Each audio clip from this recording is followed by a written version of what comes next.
বন্ধুরা, আপনারা দেখছেন আপনাদের প্রিয় চ্যানেল দি ফন লাইভ। চ্যানেলটি সাবস্ক্রাইব করুন, ভালো লাগা ভিডিওগুলি শেয়ার করুন।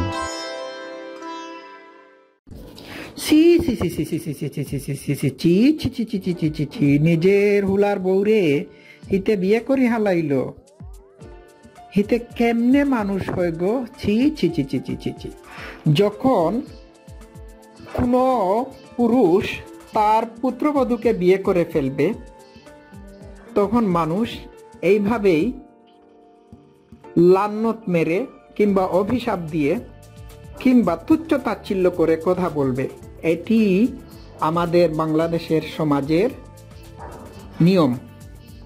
এইখানে দূর সম্পর্কের কোনো ভাতিজিকেও বিয়ে করা অন্যায়। যেমন আমি আমার ভাতিজির ননদকে বিয়ে করব না, এটা বাংলাদেশে হয় না।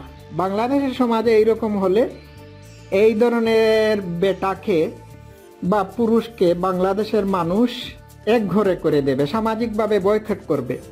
তো মুহাম্মদ যখন তার পুত্রবধূ জয়নবের শরীর দেখে সহ্য করতে পারে নাই, তার বিয়ের খায়েশ জাগলো, তখন তার আল্লাহ ঘটকালি করে জয়নবের সাথে মুহাম্মদকে বিয়ে দিয়ে দিল। আরবের মানুষগণ মুহাম্মদকে সমালোচনা করতে শুরু করলো। তারা এইভাবেই হয়তো বলেছে, সি সি সি সি সি সি সি সি, হিতে নবী কি করে হয়, হিতে তার হুলার বউরে বিয়ে করে ফেললো। ছি ছি ছি ছি ছি ছি।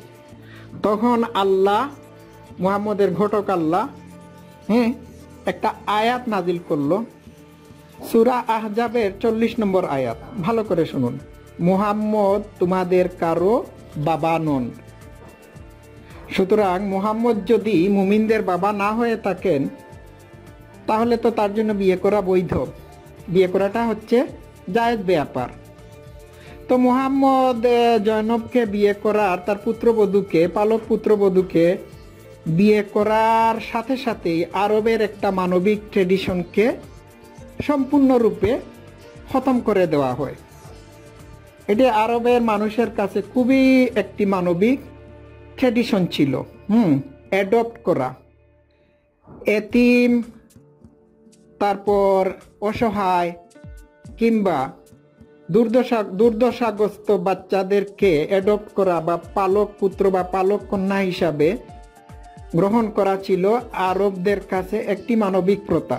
মুহাম্মদ সে এই মানবিক প্রথাকে তার পুত্রবধূকে বিয়ের মাধ্যমেই চিরতরে ব্যান করে দিল, নিষিদ্ধ করে দিল। এখন আর পালক পুত্রদের বউদেরকে বিয়ে করা বা স্ত্রীদেরকে বিয়ে করাতে কোনো বাধা নেই। এটা মুসলমানদের জন্য জায়েজ করা হয়েছে। সূরা আহজাবের 37 নম্বর আয়াতে বলা হয়েছে, মুমিনদের পালক পুত্ররা তাদের স্ত্রীদের তালাক দিলে তাদেরকে বিয়ে করতে কোনো দোষ নেই। এখন আসুন অন্য কথায়, আপনি যদি আপনার পালক পুত্রের বউকে বিয়ে করতে পারেন, তাহলে আপনার পালিতা কন্যাকেও আপনি বিয়ে করতে পারবেন। It make sense. চিন্তা করে দেখুন, পালক পুত্রবধূকে বিয়ে করা গেলে পালিতা কন্যাকেও বিয়ে করা যাবে।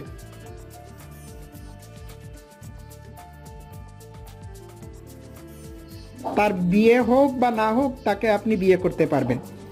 যে মেয়েটা আপনাকে সারা জীবন বাবা বলে ডাকলো, আপনি বাবার স্নেহে তাকে লালন পালন করলেন, বড় করলেন, আপনি তাকে বিয়ে করতে পারবেন। ছি ছি ছি ছি, কি জঘন্য। এখন আমি আসল পয়েন্টগুলোতে আসছি। পয়েন্ট নাম্বার 1, মুহাম্মদ তোমাদের কারো বাবা নয়। এই আয়াতটি ডাউনলোড করা হলো কেন? এই আয়াতটি ডাউনলোড করা হয়েছে এই জন্যই যে যাতে করে মুহাম্মদ জয়নবকে সহজভাবে বিয়ে করে নিতে পারে। এই জন্যই এই আয়াতটি ডাউনলোড করা হয়েছে। মুহাম্মদের পার্সোনাল ইন্টারেস্টকে সার্ভ করার জন্য এই আয়াতটি ডাউনলোড করা হয়েছে এবং এই আয়াতটির মাধ্যমে আরবের একটা মহান এবং মানবিক ট্রেডিশনকে চিরতরে নস্যাৎ করে দেওয়া হয়েছে এবং এটিকে চিরতরে বিদায় করে দেওয়া হয়েছে। এই হচ্ছে কথা। তো মুহাম্মদের পার্সোনাল ইন্টারেস্টকে সার্ভ করার জন্য এই আয়াতটি ডাউনলোড করা হয়েছে। এখন আমি অন্য কথায় আসি। এইখানে মুহাম্মদ কারো পিতা নন, ঠিক আছে? মুহাম্মদ কারো পিতা নন, তিনি যে কাউকে বিয়ে করতে পারেন, এটি পালিতা কন্যা হোক আর পালক পুত্রের বউই হোক, তাতে কোনো অসুবিধা নাই। তো মুহাম্মদ যদি কারো পিতা না হয়ে থাকে, মুহাম্মদের স্ত্রীরা মুমিনদের মা হয় কিভাবে? নাম্বার 2 পয়েন্টে আমি আসতেছি। আমি তো নাম্বার 1 পয়েন্ট বললাম যে মুহাম্মদ কারো পিতা নয়, ঠিক আছে? সে সেই জন্য যে কোনো কাউকে বিয়ে করতে পারে। মুহাম্মদ মুমিনদের পিতা নয় বা বিশ্বাসীদের পিতা নয়। তাহলে মুহাম্মদের স্ত্রীরা বিশ্বাসীদের মাতা হয় কিভাবে? এরা উম্মুল মুমিনিন হয় কিভাবে? তা আমি প্রথম পয়েন্টের যে জিনিসটি বোঝাতে চাচ্ছি সেটি হলো, মুহাম্মদ কারো পিতা এই জন্যই নয় যে সে যাতে করে জয়নাবকে বিয়ে করার সুযোগ পায়। মানুষের মুখ বন্ধ করার জন্য, মানুষের মুখকে শাট আপ করার জন্য সে এই আয়াতটি নাজিল করেছে, এবং এই আয়াতের মাধ্যমে মানুষের মুখ বন্ধ করার জন্য সে বলেছে, তার আল্লাহ বলেছে এইখানে যে মুহাম্মদ তোমাদের কারো বাবা নয় বা পিতা নয়, ঠিক আছে? এখন মুহাম্মদ মৃত্যুর আগে যখন টের পেল যে তার স্ত্রীদেরকে তার সাহাবীরা, ইয়াং সাহাবীরা বিয়ে করে ফেলবে, তখন সে তার স্ত্রীদেরকে কি করলো? মুমিনদের মা বানিয়ে ফেললো। আয়াত নাজিল করে মুমিনদের মা বানিয়ে ফেললো।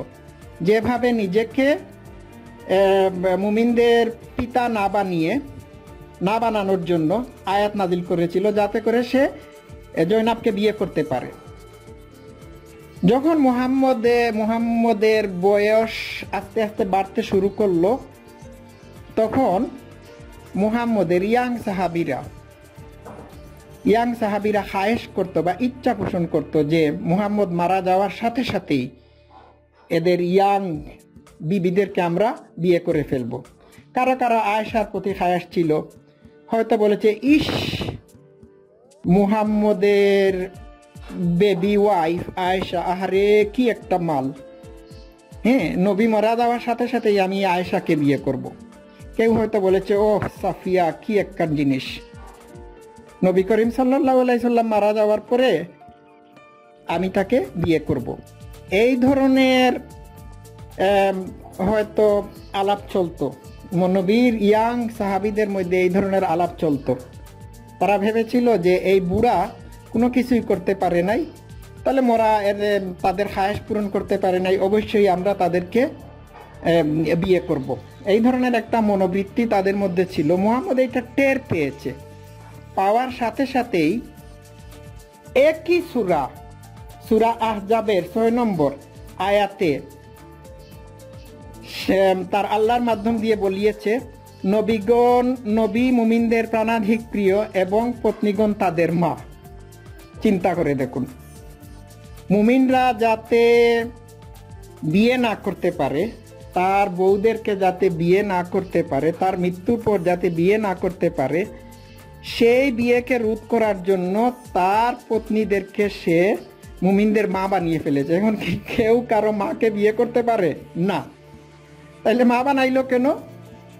মা বানাইছে এই কারণে যে তার মৃত্যুর পরপরই মুমিনরা যাতে তাকে বিয়ে না করতে পারে। এখন কেউ তো কারো মাকে বিয়ে করতে পারে না। এই সূরা আহজাবের 40 নম্বরে মুহাম্মদের প্রতি যে আয়াতটি ডাউনলোড করা হয়েছে কোরআনের মাধ্যমে, সেটি আমি আবার রিপিট করতেছি, মুহাম্মদ তোমাদের কারো বাবা নয়। তাইলে মুহাম্মদ যদি, আল্লাহর নবী যদি কারো বাবা না হয়ে থাকে, তাহলে তার স্ত্রীরা কারো মা হয় কিভাবে? খুব ভালো করে শুনুন, আমি আবার রিপিট করতেছি। সূরা আহজাবের 40 নম্বর আয়াতে বলা হয়েছে মুহাম্মদ তোমাদের কারো বাবা নয়। আবার সেই সূরা আহজাবের 6 নম্বর আয়াতে বলা হয়েছে, নবীর পত্নীগণ মুমিনদের মা।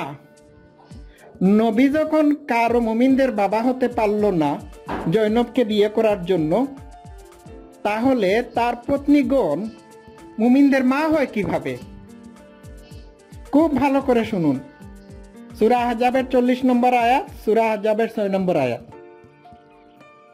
এখানে যারা বিশ্বাসী আছেন দয়া করে গালিগালাজ না করে এই দুইটি আয়াত ভালো করে পড়ুন। পরস্পর বিরোধী দুইটি আয়াত, এবং দুইটি আয়াতই নাজিল করা হয়েছে মুহাম্মদের পার্সোনাল ইন্টারেস্টকে সার্ভ করার জন্য।